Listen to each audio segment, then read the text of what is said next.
All right, so what's good, guys? Back with today's topic, which is how to be consistent. And I'm simply just going to be talking a little bit about my perspective on this and how you can improve on your consistency and just little tips and tricks that you can try. So let's get into it. So consistency is something that I've struggled with for a very long time, and whether it be through lack of discipline or lack of interest, it's just not something that I could maintain, and it's something that I've always struggled with because with consistency, the excitement is very high in the beginning, so you tend to start off really hot, and then as time progresses, as the days and the weeks go by, it becomes harder and harder to become consistent. When I'm helping people become consistent and I'm simply providing advice, the first thing that I sort of like to tell people is that with consistency, the battle isn't attacking quantity, it's attacking duration. So what that means is you're not really thinking about how many times can I do this in a short amount of time. You're thinking about how many times can I do this over a long extended period of time. How long can I keep this up? It's not really about how many times you did something, because if we use the example of working out, if you think of it in the point of view from quantity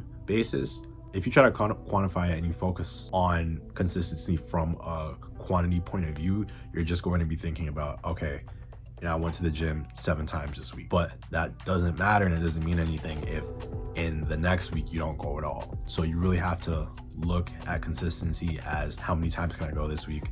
Can I try this again next week? Can I try this again the week after that? How long can I keep this up for?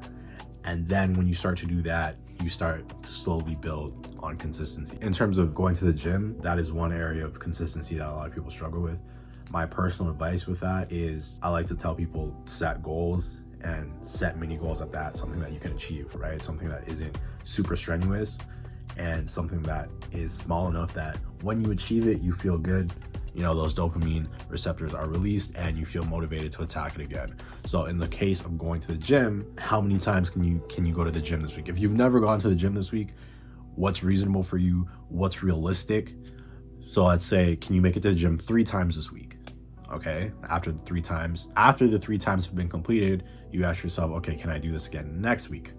And then if you can complete that again, you ask yourself, okay, can I do this again? And can I do this again? And then when you zoom out and you analyze these things from a bird's point of view, you would have gone to the gym every single time, every week for that entire month. And that is really your goal with trying to be consistent, is attacking the length here. You're not attacking the quantity of it. You're not looking at it, oh, well, I went to the gym 7 times this week. Like I said, that doesn't mean anything if you don't go again next week, right? I would say the second biggest aspect, so if the first aspect to be consistency is just setting mini goals that are achievable and realistic, I would say the second most important thing when it comes to consistency, in my opinion, is just attacking something that you care about enough to stay consistent with. If you don't care about something, then chances are you're not going to be consistent, and that's really the biggest thing. A lot of the time with working out, and I keep using going to the gym as an example because that's the easiest example, but a lot of times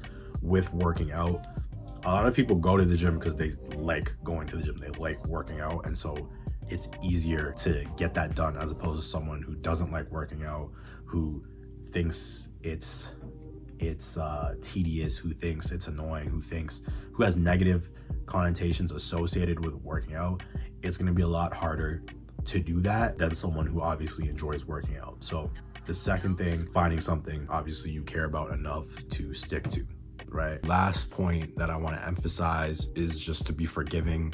If you miss a day, or if we keep using the gym example, if you miss a week or you miss a day, it's okay, because we're looking at consistency in the long term. We're looking at it through its lengths. We're not looking at it at how many times did you do it within that week. So the problem is a lot of guys, they'll miss a week or they'll slip up, or if you're on a diet and you're trying to be consistent on a diet, you'll have a bad day and that completely just throws you off because you think you've messed up the whole thing. And it's like, no, consistency, when you're looking at consistency, things are not built in a day, and so they're not going to be ruined in a day either. You have to really look at things like building things as a collection of habits and choices over an extended period of time, and that the same applies to consistency. When you're trying to be consistent with something, it's about making the same choices over an extended amount of time. So if you fall off one day, or you have slip up, or you make a mistake, it's okay. Try not to punish yourself too hard for it, because it's just about getting back on track and staying on track. Because again, when we look at